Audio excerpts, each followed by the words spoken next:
Hi, everybody. It's Paul in Kyoto. Today is my 30th anniversary of being sober. That means I've been sober 10,958 days straight. Haven't fallen off the wagon. That was my first day of sobriety was August 25th, 1991. So, this is the time of the year where I give myself a pat on the back and go, good job, Paul. Now, I don't actually think about it too often, being sober. I mean, 30 years is a long time. There's a lot of water gone under the bridge since then. But it's good for me to remind myself just how messed up my life really was. I started drinking when I was 14, and so I sobered out when I was 27. Probably by the time I was 16, I probably was an alcoholic, seriously. Everybody drank in those days. We started out drinking in high school parties, right? I remember going to this one party, probably the first party I ever got really, really drunk at. One of my older brothers was there, and he was kind of annoyed that I was there because I was like a freshman or something. And another guy from down the street, older guy, I kind of knew him, not that well, but he took care of me and he took me home. And I woke up, horrible hangover the next day. Anyway, one of thousands of hangovers. What can I say? Yeah, my life was messed up. I hit my rock bottom like everybody else who's a drunk has to do. Oh, by the way, these are the crows and the cicadas. This is what you get in summertime in Kyoto. I guess they want to talk about me too. Anyway, well, I remember the day that I sobered out actually very well. The month before it, I had been just pretty much a total wreck. I did an acid trip at a big outdoor concert, and then for the month after that, I did a bunch of incredibly stupid things. And for the month after that, I was just like wasted every single day. I even remember at one point being, I don't know if this is how close it was to this time, because everything was pretty much a blur in those days. But I do remember going to this one bar. It's right down in downtown Grand Rapids. But there was a woman I knew it was kind of a yuppie bar actually. But I knew the woman behind the bar, one of the bartenders. And I was so wasted I could hardly stand up. And it was a night that it was super crowded and crazy.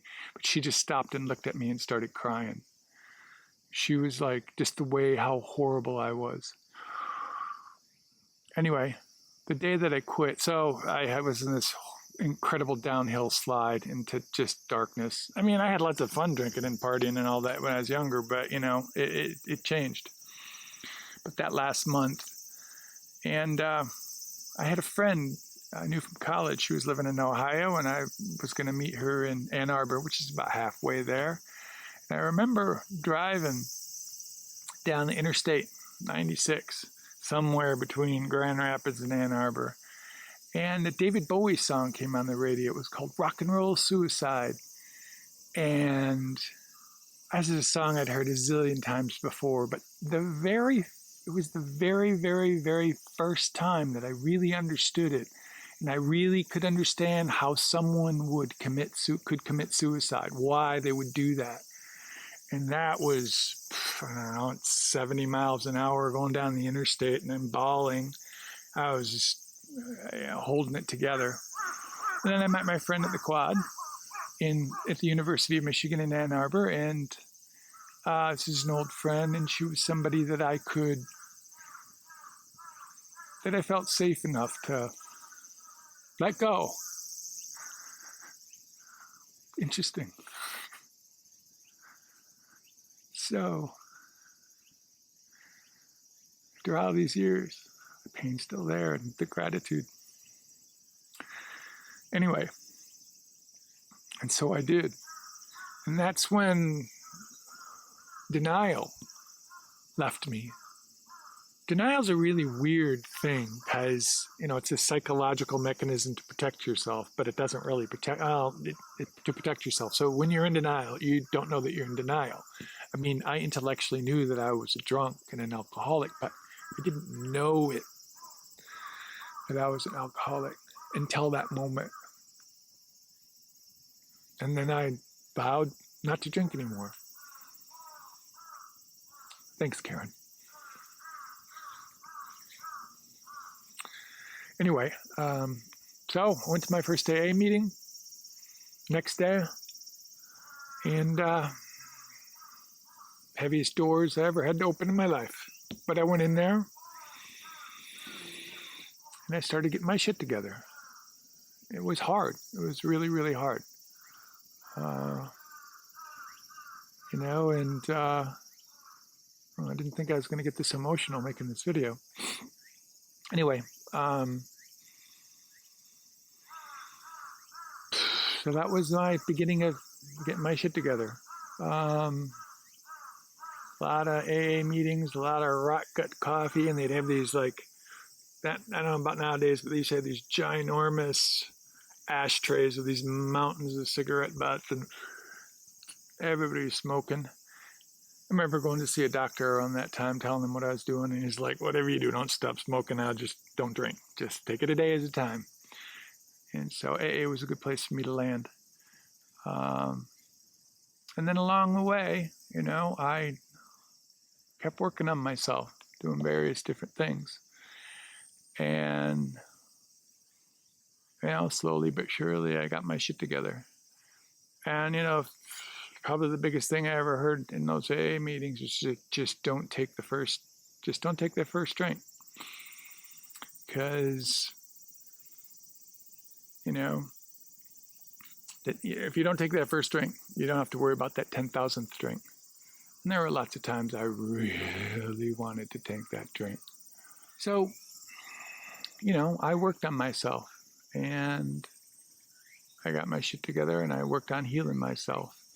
And that's a lifelong process. I'm still in the process of doing that. I mean, I really didn't understand why I was a drunk till a good 10 years after I quit drinking, because I was ready to find that out. Stuff having to do with childhood and the past, and, there's alcoholism in my family. And there was alcoholism all around. I mean, it was the 70s and the 80s. People were wasted all the time. Our parents had these ginormous liquor cabinets, and we were, stealing from them or trying to get, liquor, or beer, or whatever, or weed, whenever we could, And then I moved to northern Wisconsin, and geez, there's a lot of drinking up there, up there in Shawano. Geez, I had friends who'd have a second refrigerator in the house just with a keg of beer and have a spigot in the front. 15, 16 years old, you go into your friend's house and mom's offering, do you want a beer? Because that was what was polite. As in other places, you want a cup of tea, you want a cup of coffee. So we got wasted all the time. Up in the North Woods, there ain't a whole hell of a lot else to do. And, all the problems that came with that. Then I went to school and had a great party time. Geez, went to school in La Crosse, Wisconsin. They had the old style brewery was there. God, I'm even doing the Wisconsin accent as I'm talking about it.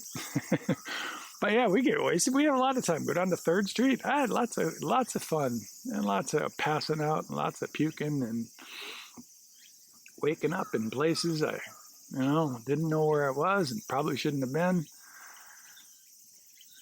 Yeah, and then somewhere when I transferred to school in Madison, it turned from this lots of fun into this darkness. And I took that with me when I moved to Grand Rapids and working in the newspaper. I had this sort of idea of myself as the drunk, cynical journalist. That was sort of the persona that we thought was cool. Anyway. Yeah, so some heavy stuff. And I'm not saying this to you just to say that I'm a great, wonderful person because I cleaned out and you haven't, blah, blah, blah, blah, blah. No, not at all. I'm just saying, hey, I'm alive. I got through it. And if you're having problems, you can too. Because remember, life is wonderful and life is horrible. It's all there. Over the last 30 years, I've had my ups and downs and ins and outs. But the big thing is I don't deal with it by drinking. I have other ways of dealing with it, but I just don't go to the booze because I know that'll destroy me. I've seen people that have been sober 20, 25 years, whatever. They've fallen off the wagon. They fall exactly to where they were. Exactly. And then their bodies, if it's been 25, 30 years, their bodies can't handle it, Not just booze, it's other kind of drugs too. And I'm not here to tell people you can't drink. Do whatever you want. It's none of my business until it becomes my business. I don't put up with drunk people's BS at all. I have zero tolerance for that kind of stuff. But I also don't put myself in situations where I have to deal with people like that. And I've done a pretty good job of cleaning my life out of people that don't nurture me. Are there things that I'm regretful of since I've been sober? Yes, totally. There are relationships that I wish I still had for a variety of reasons. Things I've done, things I've said, my arrogance, my snappiness, my, bullshit, for lack of a better word. So, but I will say, in cleaning out and working on myself, and I worked on myself significantly. I put effort into it, a lot of effort. And the payoff has been great. My life is so much better than it was. I live in a wonderful place. I'm here in a temple grounds in Kyoto, Japan. I have an amazing wife who has an incredible, happy attitude. I've learned so much from her. I've had lots of experiences. I've been able to travel the world, and that comes from I made a choice. Even though it's really hard to make a choice when you're drunk, because the demon will take you, and the demon wants you to die. And that's what'll happen. One of my brothers died when he was 45, and I held him in my arms. I had friends who died in high school, car accidents, namely. A guy here in town knew since I came here 25, 26 years ago, and by the sounds of it, he drank himself to death. It's, it happens. And I was a news photographer. Geez, I don't know how many car accidents and other things I'd seen from fools being drunk, getting behind the car and killing innocent folk. That's heartbreaking. That's wretched, especially when you see it. And then their families are there, and oh my God. But I'm not here just to talk about how hard it was, and it was. But I'm also here to say that, you don't have to live your life that way. Even if it's, with the COVID, with the pandemic right now, things are really difficult for a lot of people. And I've had to deal with depression since I've been sober, and lots of other inner stuff. It's hard.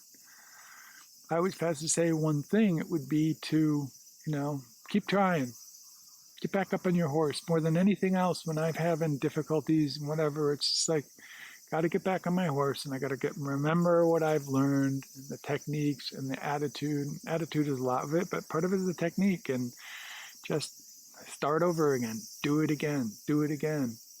Keep trying. Get up. Get out of bed.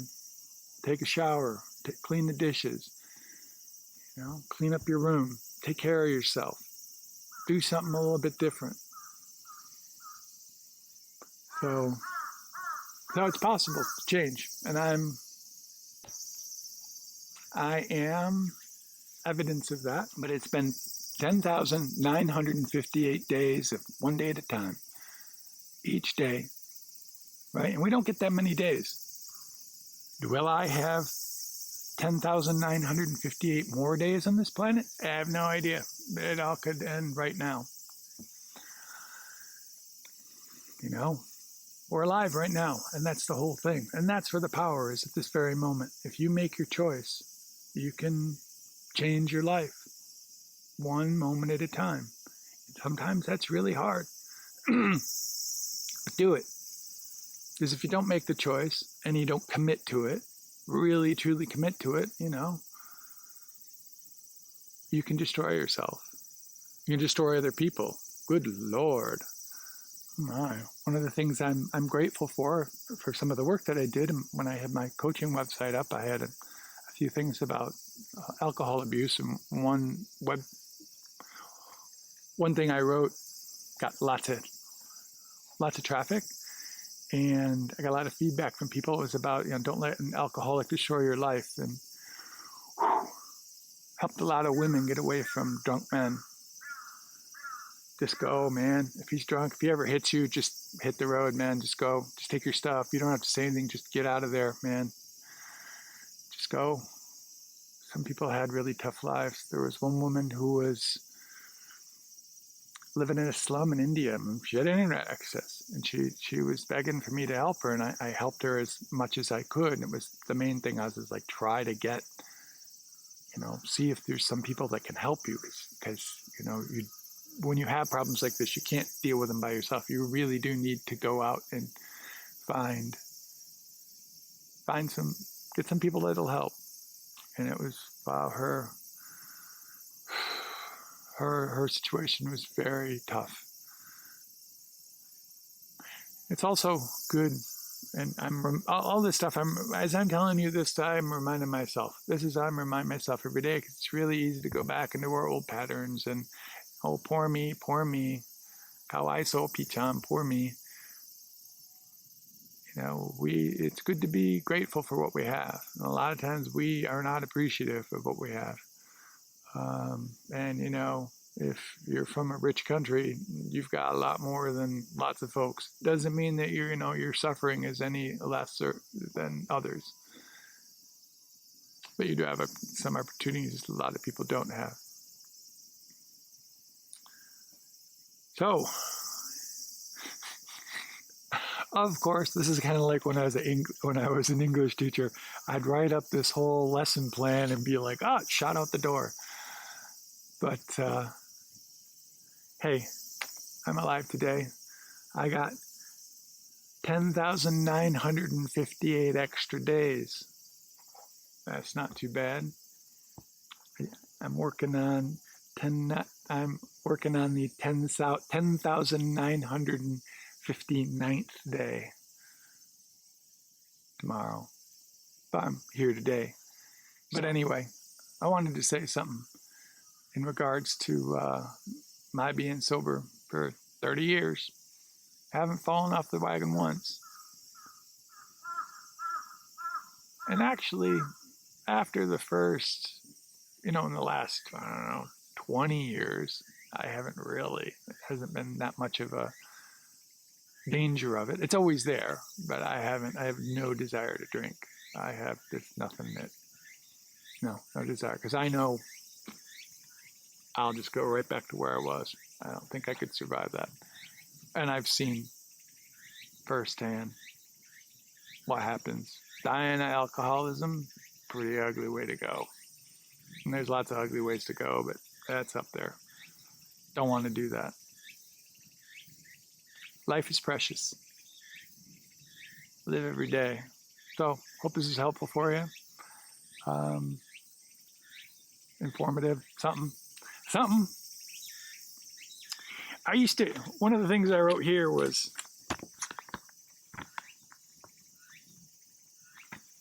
I like to tell people that I used to be a drunk asshole, just that I don't drink no more. Anyway, good luck, everybody.